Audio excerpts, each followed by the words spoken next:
I've been the queen of the one book review lately. I've been just putting out lots of one book reviews so that I can talk about them for a bit longer, have a little bit of a rant, have a little bit of a gush, and I thought that today I would bring back a old style wrap-up video.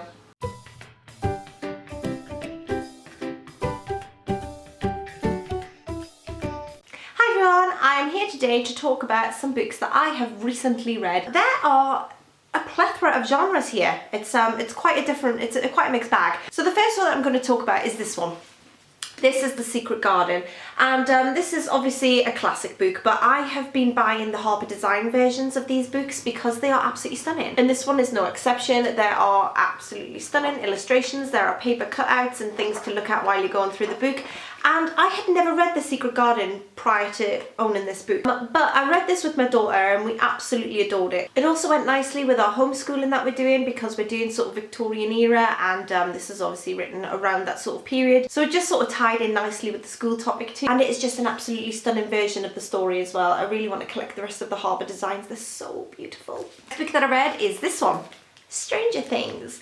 This is Worlds Turned Upside Down. This is a behind-the-scenes companion to Stranger Things. As I've said before, I really enjoy the Stranger Things series. I don't watch a lot of TV, but my husband suggested that we try Stranger Things and I loved it. So I bought this book on a whim.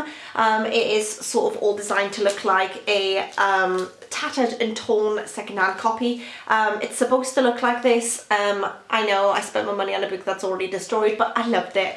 And it's just full of behind-the-scenes tidbits, basically. I really enjoyed it. It was a fun read. It has some nice little hidden gem. Take off the dust jacket and you've got this sort of old retro style little notebook looking thing with ST for Stranger Things. And in the dust jacket, if you're familiar with Stranger Things, you've got the drawing. Obviously, if you're not into Stranger Things, you're not going to enjoy this, but if you do like Stranger Things, it might be something to pick up and it'll make a nice little gift idea too. The next book that I read is this one, The Hand That Rocks the Cradle, and I bought this because I love the 80s film The Hand That Rocks the Cradle, and this is the book of the movie, and yes, it is the book of the movie. The book was written after the film. It was based on the screenplay, and I will say that it didn't offer very much at all extra. It pretty much is just the movie. There's very little outside of the film in this book. I'm going to do one or the other, read the book or watch the film. I would say just watch the film, but I'm still keeping this for my collection. It's about a woman who moves in as a nanny, and she just wants to destroy the life of the mother of the house, and she wants to take over her whole existence, have her children, have her husband, everything. And as a film, it's absolutely brilliant. But as I say, the book didn't offer very much extra at all.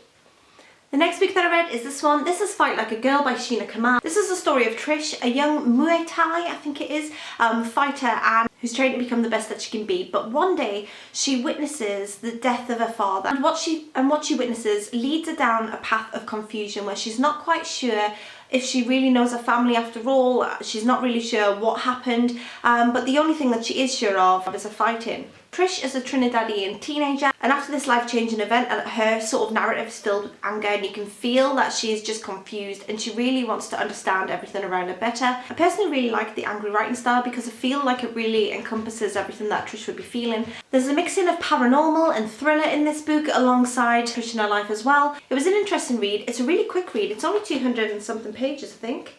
Yeah, 224 pages this was, but I really enjoyed looking at life through Trish's eyes and dealing with a raw character. And the final book that I read is this one. This is The Little Mermaid and Other Fairy Tales by Hans Christian Andersen.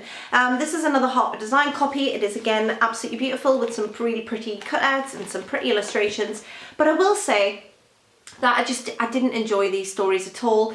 I don't know if it was Hans Christian Andersen's writing overall that I didn't like. I found the stories to be a bit random. I didn't really feel like they went together very well, and I just didn't really enjoy this, and I didn't think that the illustrations and the paper additives in this book were as good as in The Secret Garden. So overall, I'm glad I've got it in my collection because it is really pretty and it'll go really nice with the other ones in the collection that I've got.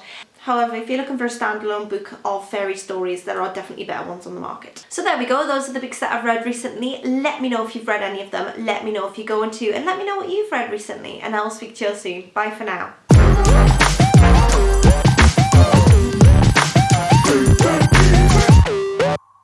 Bye!